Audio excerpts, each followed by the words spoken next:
This is a Sapphic fiction storytelling podcast. Are you ready? Are you ready? Oh, I'm so ready. I'm ready. I was ready yesterday. I'm ready. Let's go. I'm Let's ready. do Okay, this let's thing. go. I'm Nikki. I'm so excited. I am literally shaking right now.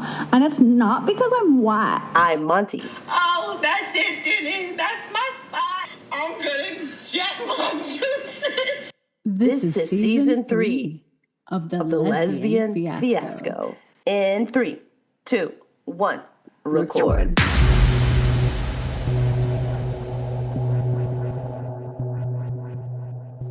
This is Sapphic Dawn, Chapter 1, The Fall. Picture this. A sky choked black with smog. Not a soul daring to step outside. Like in those old films you'd scoff at and say, nah, that couldn't happen. But it did. Humanity just gave up. Generation after generation traded the sun for screens, their lives wired into a digital pulse. Everything, friends, lovers, food, tied to a device. No one leaves. Robots churn through the grunt work. The rest of us slave away from home.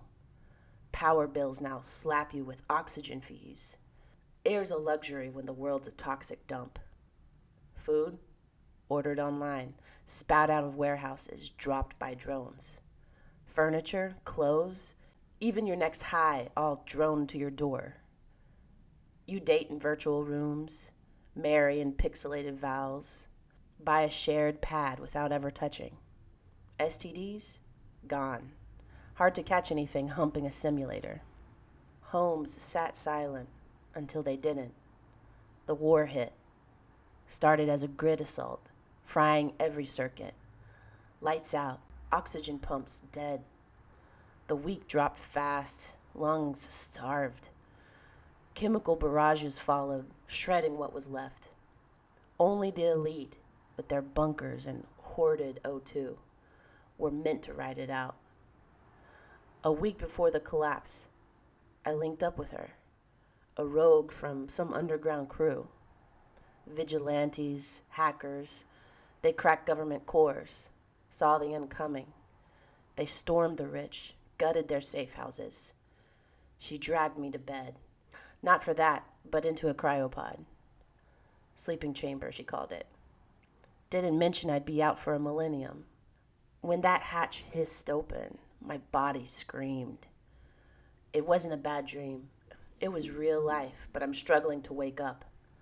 My lungs seized, throat sandpaper raw, voice a gravelly croak. I yelled. Nothing came out. Vision smeared, ears shrieking like a blaring siren. 1,000-year nap isn't the cozy 8 hours I'd signed up for. I tried to stand, my legs jelly and bone, buckled hard. Smacked the frigid tiles, clawing my way to a sink. Hauling myself up nearly killed me. The faucet fought back, but I won, barely. Water hit my lips, choked me at first, then I gulped like a beast. Shoved my head under, let it cascade down my hair and over my face, waking me from the haze. Then it hit me. Life as I knew it was gone. Everything and everyone, except for these guys. My name's Xander. I'm the outsider, and I have a feeling I'm not welcome here. I reckon I ain't never felt a cold like this. The kind that sinks into your bones and makes them ache like they're splintering apart. When the cryopod lid popped open, it was like waking from a nightmare into something worse. My name's Belinda, but people call me Bo. 37, or at least I was when I climbed into that dang sleeping chamber. Ain't got no clue what year it is now, but I'd bet my last biscuit it's been a spell. First thing I noticed was the air, or lack of it. My chest heaved trying to pull something worth breathing, but it was like sucking on a tailpipe. Throat like I'd swollen a fistful of gravel, and when I tried hollering, all that came out was a rasp. Rough as a corn cob. My eyes stung, blurry as hell, like I'd been staring into a dust storm. Ears rang something fierce, high-pitched, like a kettle screaming on the stove back home. Home? Lord, I don't even know what that means no more. I swung my legs out, thinking I'd hop up like I used to after a nap in the abandoned hayloft I turned into a high-tech hideout. Big mistake. Them legs wobbled, all rubber and no grit. Smack on the floor, cold ceramic biting into my palms. That's when I saw her. Xander, she called herself, stumbling out of a pod across the room. Not part of the crew, ain't one of us, that's for damn sure. Tall gal, wiry, with a mess of dark hair and eyes wide like she'd seen a ghost. She staggered over, legs shaky as mine, reaching out a hand like she meant to help. Hey, easy now, she croaked, voice shot to hell same as mine. I froze, mistrust boiling up fast. Who was this stranger sleeping in our hideout? Weren't no face I recognized from the underground. For all I knew, she was one of them elite women we'd raided playing possum to ride out the end. But then she wobbled, damn near collapsing herself, and I figured she ain't got no strength to be a threat. I let her grab my arm, her grip weak but steady enough to help me up. Didn't mean I trusted her. Just meant I wasn't dumb enough to turn down helping hands when I could barely stand. I leaned on her, shaking like antennas in a tornado, and we hobbled toward a wall where a rusted old spigot stuck out like a lifeline. I twisted that sucker with all I had, muscles screaming like I'd wrestled a bull. Nothing at first, just spitting, then a trickle. Water dirty, brown and stinking like iron, spurted out. Didn't care, stuck my face right in it, gulping it down like sweet tea. It splashed over my hair, matted and tangled, dripping down my neck and into my shirt. Tall stranger splashed in her face in the sink beside me, both of us gasping. Felt like I was washing off 1,000 years of filth, waking me up from whatever hell we'd been sleeping through. But the whole time, I kept one eye on her, wondering who she was and how she ended up in our pods, and what kind of mess us gals had all woken up to now. The first thing that hit me was the smell. A rancid, heavy wave of decay that seemed to cling to the back of my throat. My eyes weren't even open yet, but the stench invaded every breath, sour and thick, like something dead had been left to fester for far too long. I'm Argonite, and I was the brains of our outfit. 32 when I stepped into the cryopod, the one who could unravel a system's code in minutes and turn it inside out. No idea what year it is now, but it's been long enough for something to go terribly wrong. When the lid creaked open, I tried to sit up, but my body refused. My muscles were limp, useless, and my lungs spasmed against the foul air. I shrieked as I mustered up all my strength to lean up, then forced my eyes open, blinking through the blur. And that's when I saw them, the other pods, their seals cracked, revealing bodies that hadn't made it. They were decomposed, but not fully. Every digital clock read 1,000. My brain ached trying to make sense of it all. We were supposed to sleep for a maximum of 1 year. A millennium should have reduced them to bones or dust, yet here they were, skin shriveled and gray, flesh sloughing off in slow, grotesque patches. The cold must have preserved them just enough. A cruel halfway point, and now the room was saturated with the reek of people I was closest to, reduced to rotting remains. I choked, my throat raw. All I could muster was a faint, hoarse gasp. I gagged into violent dry heaving, an empty stomach with nothing to vomit. I rolled out of the pod, hitting the floor with a jarring thud, and that's when I saw Bo. A sense of relief came over me. Dear Bo, though tough as nails from our underground days, crawling toward a spigot like her life depended on it. I knew her well, relied on her when we hacked into government systems, exposing the collapse before it swallowed us whole. She was leaning on another woman I didn't recognize. Someone snuck in, or was smuggled in. Definitely wasn't one of us, not part of the crew. My mind raced, sharp despite the fog. Could she have infiltrated our hideout? I didn't have time to dwell. My legs buckled again, trembling and weak. I dragged myself forward, scraping the cold tile floors.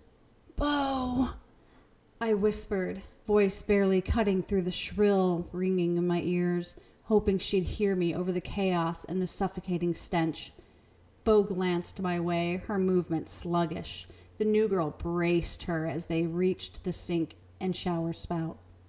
I watched them wrestle the valves, murky water spurting out, and they plunged their faces into it, desperate for relief. I kept inching along, my intellect already piecing things together. Some pods must have malfunctioned, life support failing while others held steady, leaving us alive amid the dead. I needed Bo, needed her memory to help me reconstruct what happened. The noob, though, was an unknown variable, and even as I crawled toward them, I watched her closely, masking my suspicion with the calm I'd honed surviving back in the Midwest. When I woke, it was like clawing out of a grave. Dark, cold, and stinking of death. Pod lid, rusty, squeaked open, and I felt my chest tighten. Not just from air so thin it burned, but from thrill. I'm alive. Me, who slipped into this country 10 years before Russia turned into ash. Who found this underground crew and made it my own. 39 in, who knows now. I shoved myself up, head spinning, ears buzzing like old radio static.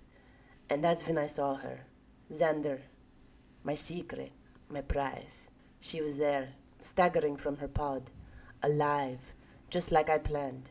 I'd snuck her in, swapped her for some poor soul who'd been with this group long before me, but I didn't care. She was old and decrepit.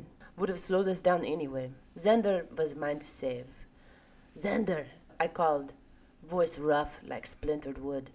She looked up, shaky, and I grinned, heart jumping. My legs were skin and bones, but I lurched toward her, ignoring ache in every muscle. Pods around us were opening, some with bodies, rotted, half gone, stinking up room like old meat. I didn't linger on them. What's dead is dead. Xander was alive, and that's what mattered. Then I saw her, Bo. My smile dropped. That country bitch, my ex, crawling like wounded dog to spigot. Xander helped her. Of course she'd survive, stubborn as mule. I loved her once, till she turned on me, all righteous and judging. Now here she was, glaring like she knew something. My stomach twisted. Did she suspect about Xander? I forced grin back, hobbling over. "Xander, you made it," I said loud enough to drown out Bo's raspy breathing. I grasped Xander's arm, pulling her close, my grip stronger than my wobbly legs should have allowed. "We're together now, da?" I shot Bo a look, cold, quick, hoping she'd keep her mouth shut. Xander didn't know truth yet, and I'd be damned if Bo would ruin it. Saved by bell. Alarms start to buzz. We all grab our ears. 1,000 years of silence to blaring alarms. I scream for Argonite, the brains of our crew. "Turns it off! Argonite!" Turn this shit off! I'm trying. I can't stand. Jag, go. Control panel at entrance. Shut off the main breaker. Of course I am in best shape of all survivors. I overcome all obstacles, no problem. I am true survivor. I stumble few steps, then stride normal gait rest of way. I slam open the breaker box, shutting down all the power. The alarms go quiet. All left is groans and moans.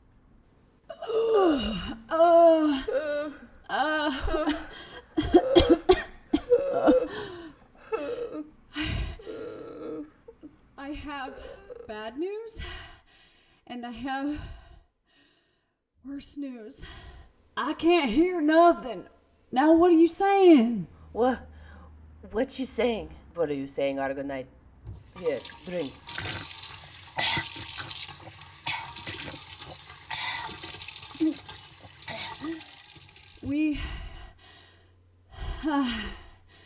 We have bad news. Worse than this? You know what? Actually, can we get this out of the way? Who are you? We don't have time for introductions. Listen, everyone, please. Do you see that meter on the wall? That's the oxygen meter. That alarm? We have depleted the oxygen in this room. We have no more. There was some type of malfunction, and we have nothing left. Fuck. We sleep for 1,000 years and wake up to death. So nice. Seriously, no. There's gotta be a backup plan? Of course there's a backup plan. Why don't you keep your pie hole zipped up while we work this out? Okay, outsider. Argonite. There is a backup plan, right? There was a backup plan? What? What? You're kidding me. I mean, come on, guy. I mean, What are you saying? shh. Everyone stop. We are using more oxygen the longer we sit here. The only option we have is opening the hatch. Is that safe? I mean, do we know if we can breathe up there? There was barely any oxygen before the war. What's your name? Xander. Xander, I know you don't know me, but you're going to have to trust me. We have a better chance of survival up there than in here. Everyone, grab the pack at the end of your cryo chamber. They're going to be heavy because we've lost a lot of our muscle mass. Speak for yourself. I feel fine. Great, Jag. Grab 2 then. If everyone else can carry an extra, grab one from the end of the fallen hack's chambers. Fallen hacks? Fallen hacks. Nicer sounding than dead friends in cryo chambers. Here, grab extra. What if we open the, hatch and... She's gonna slow us down. Sorry, Don't be sorry, just put this on. Bo always clabby. You'll get used to it. It is biohazard suit and gas mask. Okay, guys, we have to get out of here now. Let's go. Follow my lead. Whatever you do, don't take off your masks. We are making our way to the shelter nearby. It should be about 5 miles from here. Keep your senses sharp. We have no idea what we're about to face. And hey, stick together.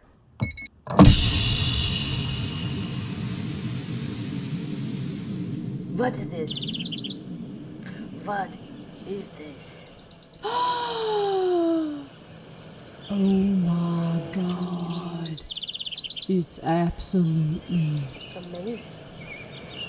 Cut! God damn it! The line is beautiful. Beautiful. We're not doing it again. Keep it. Just fucking keep it. 3 times. 3 goddamn times. Pull your shit together. I don't care how many awards you have. I'll replace you like that. I'm sorry, can you explain again why we have to film this in one scene? I mean, come on. It's not a play. It's a movie. It's a movie that resembles a play. The whole movie is filmed as a play. Just get it together. You're not Wes Anderson. How about something original? You're goddamn right I'm not Wes Anderson. I made that motherfucker. Without me, he'd be nothing. Nothing! I'm fucking Dinah Lang, and you're on thin ice, Anna Marie Abbott. Finn. Yeah!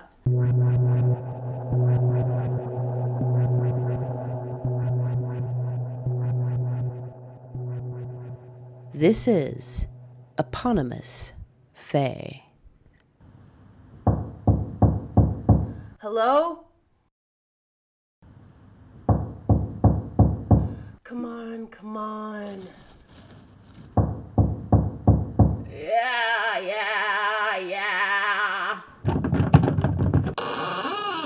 What do you want? Hello, I'm Ingrid Randall, and I'm a volunteer with the GLBT Historical Society. We are interviewing people in Castro's landmark buildings, And the landlord says you're one of the oldest tenants here.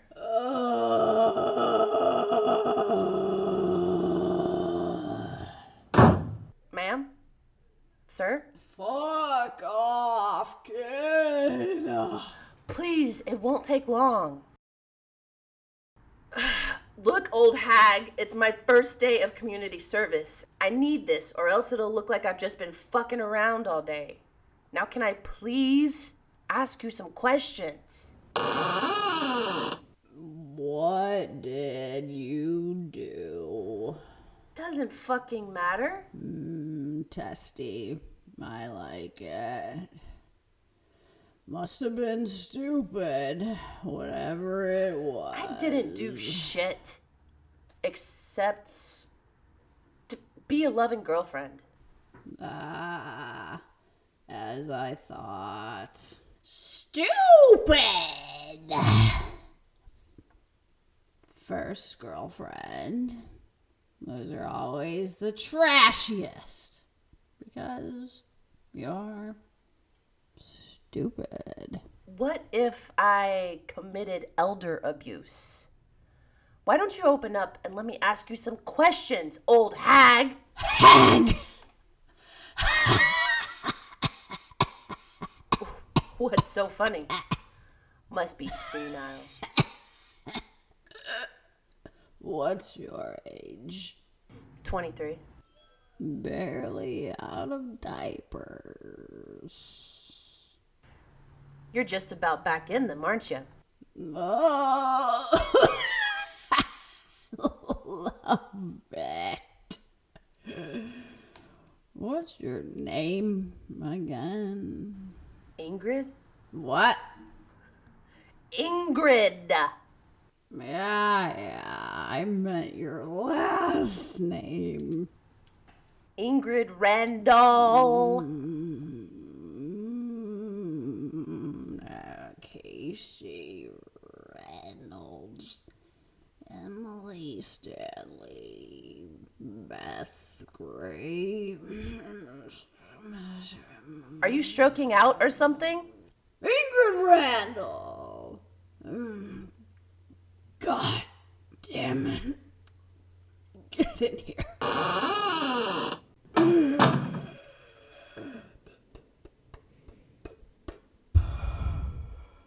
Sit down. Actually smells okay in here. Palo Santo and cigar. Woody. Look, I know you're the next. It was time. I was hoping it was done, but lo and behold, it wasn't done. I guess it's never done. Oh my God, am I cursed for eternity? Why? Why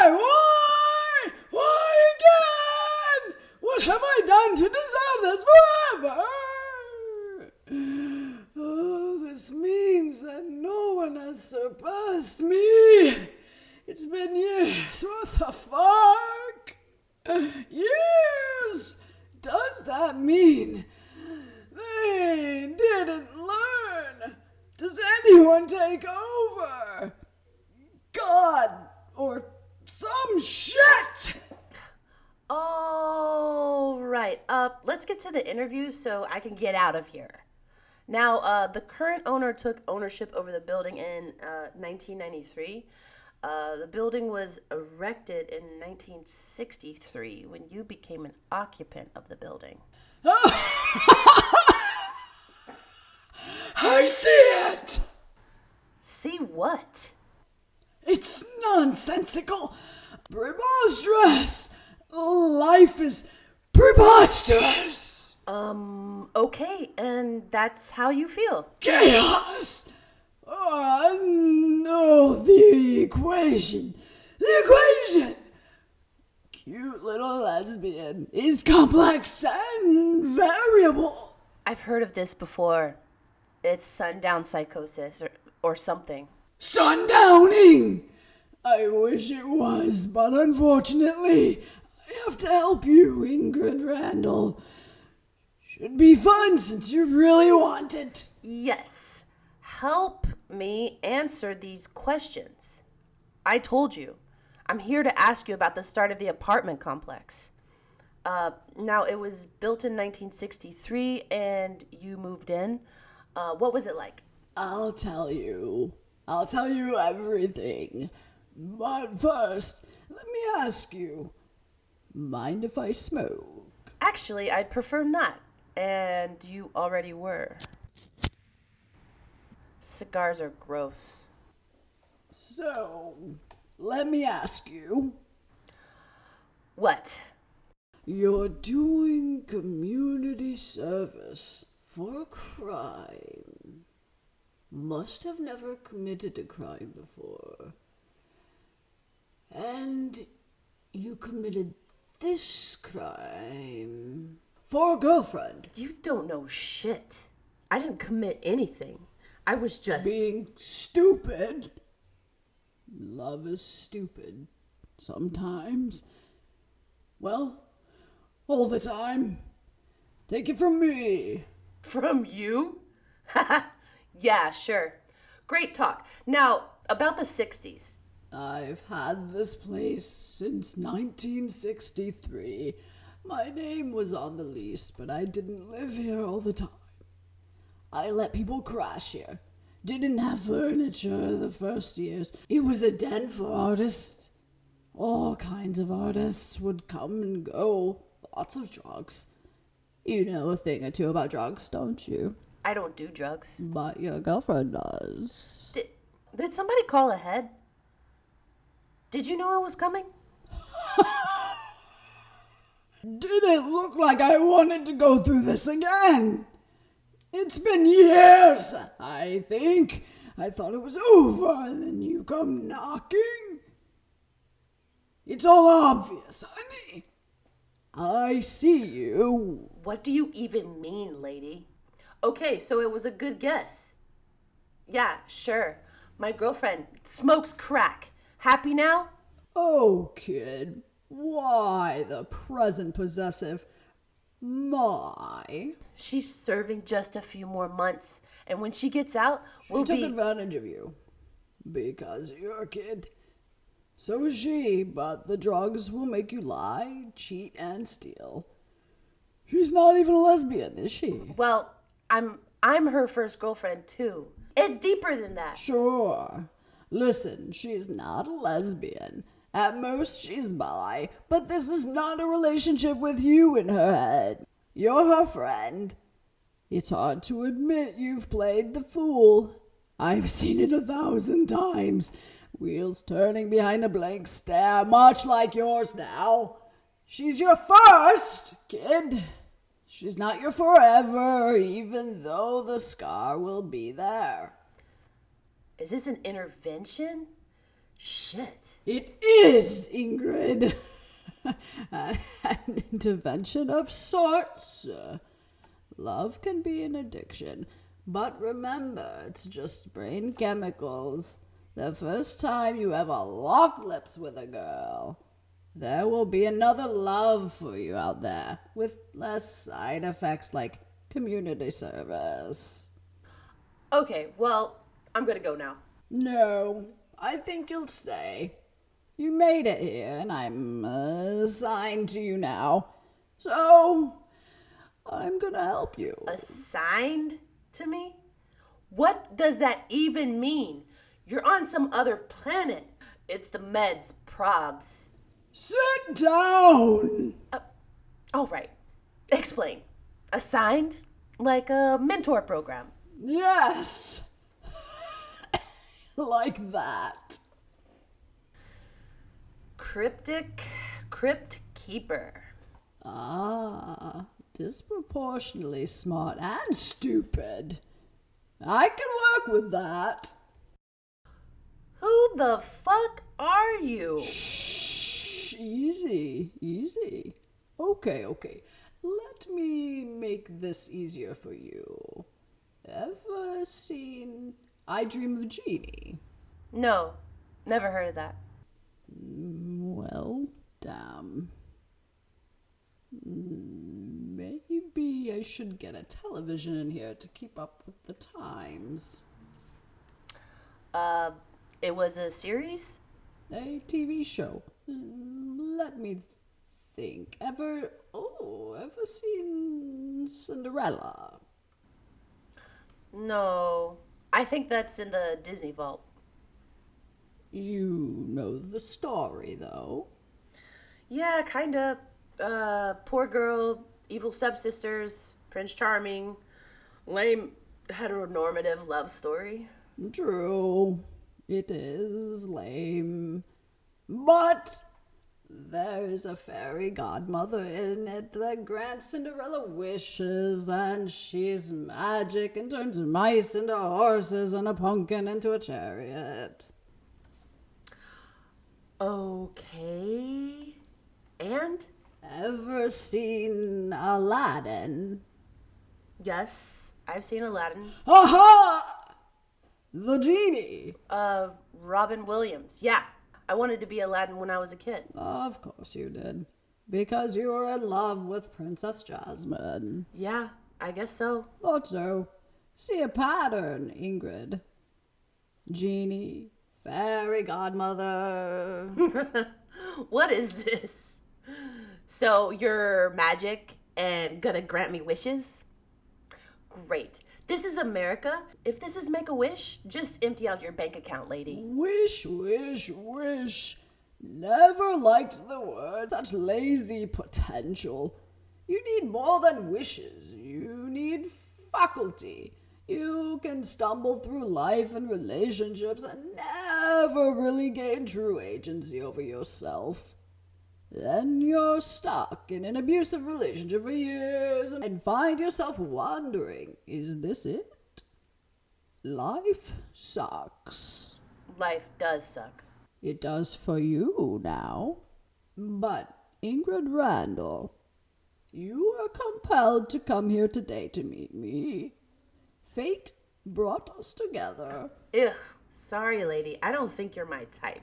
Not like that, you twat! You're not my type, sweet cheeks. You were compelled to come here today so I can fulfill my eternal obligation. And it's not your fault, dear, but let me just say, haven't I done enough? Why must I be forever a servant to suffer? Who are you yelling to? The apartment above? Through the ages, in the dark times, I had glimpses of love, but only as a servant to her. Will this time fulfill the quota? Quota? Ingrid, I'm here to help you. I'll grant you wishes, but I'm not daft enough to grant wishes to a kid. Give a kid a sports car and they'll wreck it in a day. I'll tell you about me first. I'll tell you more than I've told anyone because hopefully this time will be my last. I've done stupid things too, you know. I've granted wishes that eventually led to deaths before, but that is only because patriarchy has existed for... What year is it? 2025. 5,722 years. That's specific. And long expired. So you're gonna grant me wishes. Great. Money is good. I like money. Yes, money is helpful in late-stage capitalism. But this is greater than money. There's nothing greater than money. With your rent control, you're probably loaded. I'll take money if I listen to your stories. How about that? The root of evil. Tell you what. Listen to my stories, and then you decide. I am able to provide you money, but also I'll show you how that is a foolish wish. I am going to do this right this time. I've had centuries of experience. I'm ready for this to be over with you. Centuries. Ingrid, I've helped navigate lesbians through the darkest of times into the light of their own strength. Listen to me. I can steer you into fulfilling dreams that you didn't even know you could dream before. Okay, so let me get this right. I'll listen to your stories. Mm-hmm. And you'll grant me wishes. Mm-hmm. And by the time you're done telling me stories, if my wish is to have money, you'll grant that. Sure. Yes, kid. I've been around a while. I'm loaded. Okay, sure. I'll listen to your stories. Fiend. Nice. I love it. Yay. My throat doesn't love it, but I love it.